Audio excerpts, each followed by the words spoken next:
It's time for bookkeeping, beer, and BS. What about Brad, how far in advance do you find it seems like it scatters across the map a little bit? Earlier you had said you'll get a lot of like last minute requests, like I just need to have this done.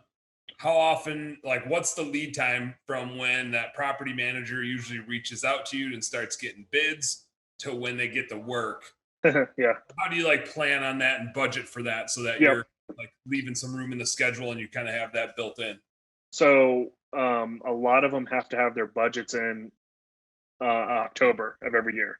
So come August, September, you'll start getting blown up with a bunch of requests to come give bids. Once you start getting in with it, and you'll be like, oh man, this is awesome.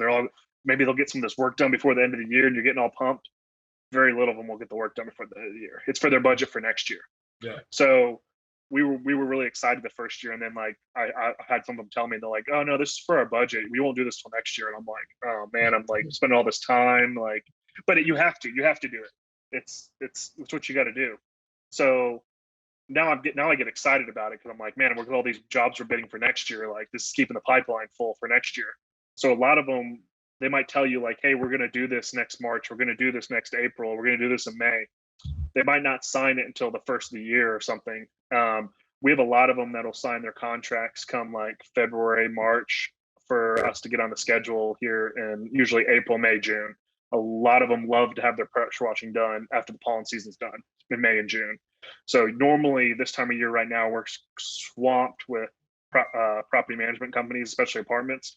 But this year, since everything happened with COVID, it's kind of like they put a halt to a lot of that. So it kind of was like the worst timing for us with apartments. But I believe what's going to happen is, I believe the end of second and third and into third quarter is probably going to be crazy with them because they're going to have to still get the stuff done. It's in their budget; they have to spend it, right? So I think that's what's going to happen. But so the lead time can be pretty long on them. It can be upwards of a year to a year and a half, before they even call you on it. So follow-up question to that is, how much scheduling power do you have? Are you kind of an order taker? Like when they say, hey, I need it done here, okay? Or do you have some flexibility to negotiate to try to slide that work into a slower month? Where I'm coming from is like in Minneapolis, May and June, like we could not market at all, it feels like, and we would never be able to hire enough people to clean the residential demand that's out there. In July and August, it just goes boom, like straight down. And so love to have that property management stuff in July and August, but they all want it done in the spring for their residents. How much are you able to move that stuff around? So you can. I have some that do. I'll be like, hey, I can't fit you here in June, but if you wait till July, I'll give you 5% off, and we'll move you to July. And they'll be like, oh, okay, yeah, awesome, let's do that.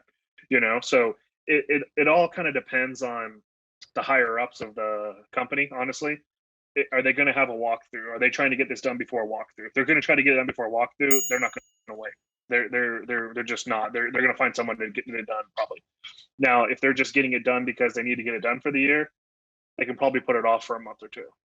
Especially if you're willing to work with them on a price or whatever. So a lot of times we'll do stuff like that because I would love to say, hey, yeah, this is a $20,000 job, but I can't fit you in the schedule right now. But I can put you in July and know I got a $20,000 job on in July when it slows down, and I'll do it for $19,000. Like, yeah, I'm giving up $1,000, but having $19,000 on the schedule in July it's phenomenal. So July. yeah, so we definitely do that and work with them a lot and stuff. So that does happen. Usually May and June are our two best months. April, May, and June, I'd say, for us for exterior cleaning.